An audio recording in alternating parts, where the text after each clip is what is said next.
আপনি আপনার মেয়েটাকে পাঠিয়েছেন অমুক ইউনিভার্সিটিতে, কিন্তু সে তার বান্ধবীদের সাথে মিলে সিগারেট টানে।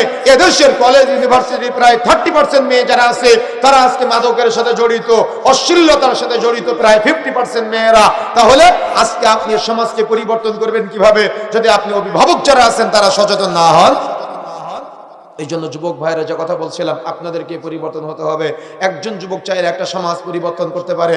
আমরা চাই প্রত্যেক এলাকা থেকে অন্তত একজন যুবক হিসেবে তৈরি হোক, যারা আল্লাহর এই দিন প্রচার ও প্রসারের কাজে অগ্রগামী ভূমিকা পালন করবে। পবিত্র কোরআন ও সহিহ সুন্নাহর বিধানগুলা প্রচার ও প্রসারের কাজে অগ্রগামী ভূমিকা পালন করবে। সে যেমন সৎ কাজের আদেশ দিবে তেমন অসৎ কাজের নিষেধ করবে। কিন্তু আজকে যুবকেরা তো জ্ঞান অর্জন করে না, ইলম অর্জন করে না, শুধু অন্যায়ের সাথে জড়িত, পাপাচার সাথে জড়িত, গুনাহের সাথে জড়িত। কেন?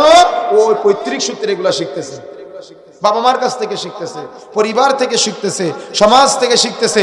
সমাজের মুরব্বীরা যুবকদের সামনে সিগারেট খেয়ে ঘুরে বেড়ায়। আরে আশ্চর্য বিষয়, একটা কলেজের হেডমাস্টার বা একটা দেখা যাচ্ছে ইউনিভার্সিটির ভিসি বা একটা দেখা যাচ্ছে স্কুলের হেডমাস্টার, প্রাইমারি স্কুলের হেডমাস্টার যদি তার স্টুডেন্টের সামনে সিগারেট খায়, তো এ যুগের স্টুডেন্ট যারা আছে এর জন্যই তো গবেষণা দেখা যাচ্ছে 9 বছর বা 10 বছরের বা 7 বছরের বাচ্চারা অনেক সময় তারা মাদকের সাথে জড়িত।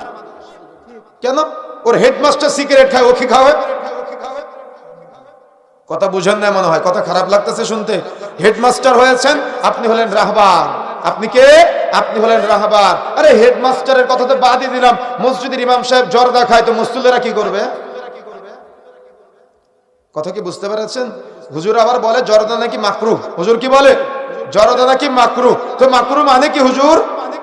মাকরুহ মানে কি? মাকরুহ শব্দের অর্থ কি বলেন? অপছন্দনীয়।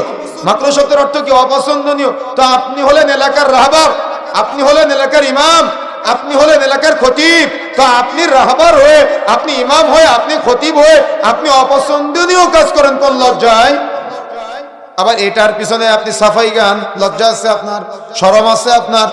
এই জন্য প্রিয় বন্ধুরা আমার, যে কথা বলতে চাচ্ছিলাম, সতর্ক হতে হবে, সাবধান হতে হবে। এই মাদক দ্রব্য প্রমোট করার পিছনে যারা জড়িত, তার মানে ওই যে দোকানে দোকানে সাপ্লাই করে বেড়ায় হকাররা আছে না, এরা আরো বেশি অপরাধী। কেন? এরা যতগুলো এলাকায় সাপ্লাই করে, প্রত্যেক এলাকার যত যুবক যুবতী এই মাদকের নেশায় জর্জরিত হয়, প্রত্যেক ব্যক্তির একটা করে পাপের ভাগ তাদের আমলনামায় লিপিবদ্ধ হবে। এই জন্য যুবক ভাইয়েরা, আপনার পাশের দোকানদার ভাই তিনি হয়তো এই মাদক দ্রব্য বিক্রয় করতেছে, কিন্তু আপনার ইমানের উপরে অটুট থাকতে হবে, একই থাকতে হবে। না আমি